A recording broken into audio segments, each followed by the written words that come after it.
Everyone, welcome back to my channel. నేను మీ మీనా ప్రసాద్. అందరు ఎలా ఉన్నారు? బాగున్నారా? మేమైతే సూపర్ గా ఉన్నాము. ఈ రోజు వచ్చేసి మమ్మీతోని మళ్ళీ ఇంకొక కొత్త రెసిపీ అయితే చేపిస్తున్నాను. ఏంటి అనేది మమ్మీని అడిగే తెలుసుకుందాము. మమ్మీ ఈ రోజు ఏం స్పెషల్? రసం చేస్తున్నాం. రసమా? ఓకే, మమ్మీ అయితే రసం చేస్తుంది. ఎలా చేస్తుంది ఏంటి అనేది వీడియో స్కిప్ చేయకుండా మొత్తం చూడండి. ఓకే, రసం అయితే స్టార్ట్ అయిపోయింది. ముందైతే మంచిగా బగోనా పెట్టేసుకోవాలా. రసం ఎప్పుడు తింటే బాగుంటది మమ్మీ? వర్షాకాలంలో తింటే బాగుంటది. తినొచ్చు. ఓకే, ముందైతే ఆయిల్ వేసుకోవాలి. ఇప్పుడు వచ్చేసి ఆవాలు వేసుకోవాలి. ఆయిల్ మంచిగా హీట్ అయితేనే మనకి ఆవాలు అనేటివి మంచిగా చిటపటలాడతాయి అన్నమాట. అవి అట్లా చిటపటలాడితేనే బాగుంటాయి. పచ్చి పచ్చిగా తింటే బాగుంటుంది కాబట్టి ఆయిల్ని మంచిగా హీట్ చేసుకోండి. తర్వాత వచ్చేసి జీలకర్ర కూడా వేసేసుకోవాలి.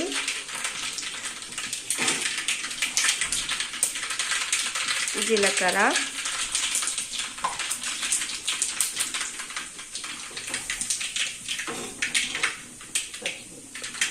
ఇప్పుడు పచ్చిమిర్చి, జీలకర్ర, ఆవాలు రెండు ఫ్రై అయిన తర్వాత పచ్చిమిర్చి కూడా వేసుకొని ఫ్రై చేసుకోవాలి.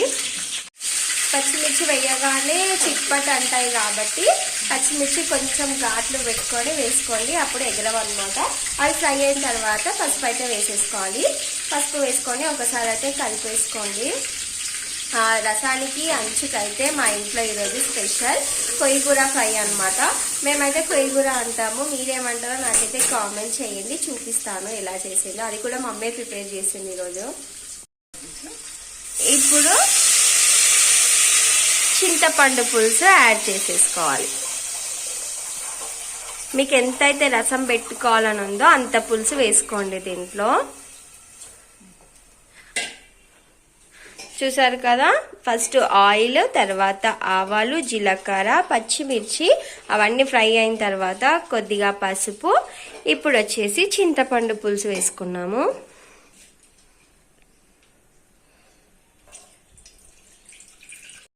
చూసారు కదా, ఇది కొయ్యగూర అన్నమాట. కారం లేకుండా ఓన్లీ పచ్చిమిర్చి వేసుకొని ఇలా ఫ్రై చేసుకుంటే చాలా బాగుంటది. ఇప్పుడు వచ్చేసి మనము చింతపండు పులుసు యాడ్ చేసుకున్నాం కదా, ఇప్పుడు అందులోనే ఉప్పు కూడా వేసుకొని ఒకసారి కలిపేసుకోవాలి.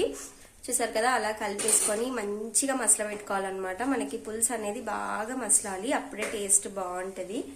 ఇప్పుడు ఇంకేమైనా యాడ్ చేయాలా? ఓకే, అది మసలిన తర్వాత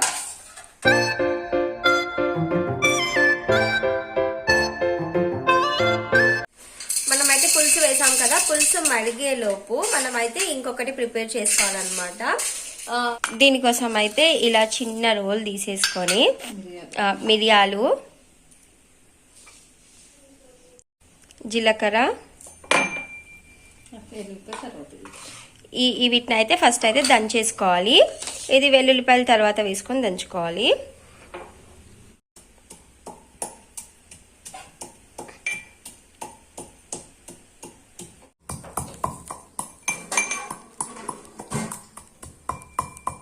చూసారు కదా, ఇది ఇలా దంచితే సరిపోతుంది. ఇప్పుడు ఇందులోనే ఎల్లిపాయలు కూడా యాడ్ చేసేసుకోవాలి. ఎల్లిపాయలు యాడ్ చేసుకున్న తర్వాత కొంచెం అలా దంచేసుకొని మనం పులుసులో యాడ్ చేసేసుకోవడమే.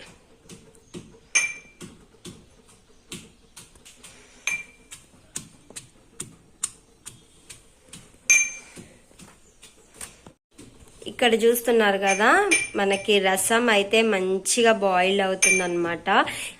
ఇప్పుడు వచ్చేసి మనం దంచుకున్నాం కదా జీలకర్ర, మిరియాలు, వెల్లుల్లిపాయలు, అవి ఇందులో యాడ్ చేసేసుకోవాలి. యాడ్ చేసేసుకొని మళ్ళీ కాసేపు మంచిగా మసల పెట్టుకోవాలి. చూసారా, ఇక్కడ నేను కనిపిస్తున్నాను, మీకు కనిపిస్తున్నానో లేదు? హాయ్, అంత క్లియర్గా ఉన్నాయన్నమాట మా బండలు. ఇప్పుడు రసంలో వచ్చేసి అసలు ఎవరైనా వేస్తారో వెయ్యరో కానీ దాంట్లో చక్కెర వేస్తే ఎంత బాగుంటుందంటే చాలా బాగుంటుంది. చక్కెర అయితే యాడ్ చేయాలి. మీలో ఎంతమందికి రసం తెలుసో నాకైతే చెప్పండి.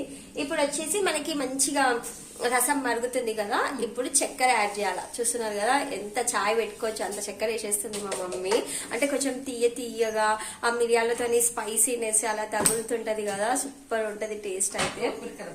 ఇప్పుడు వచ్చేసి మనం చక్కెర యాడ్ చేసేసాం కదా, ఇప్పుడు వచ్చేసి కొత్తిమీర అలాగే కరివేపాకు కూడా అందులో వేసేసుకొని మంచిగా ఒక 5 to 10 minutes మంచిగా మసల పెట్టుకోవాలి. మన రసం అయితే రెడీ అయిపోతుంది. మంచిగా అన్నంలో వేసుకొని తినండి, సూపర్ ఉంటది. దానికి కాంబినేషన్ ఏమైనా ఫ్రైస్ ఉంటాయి కదా, గోకరకాయ ఫ్రై, ఆకుకూర ఫ్రై, ఏదన్నా ఒక ఫ్రై పెట్టుకొని తినండి. అంతెందుకు ఒక ఆమ్లెట్ వేసుకొని తినండి, ఇంకా సూపర్ ఉంటది.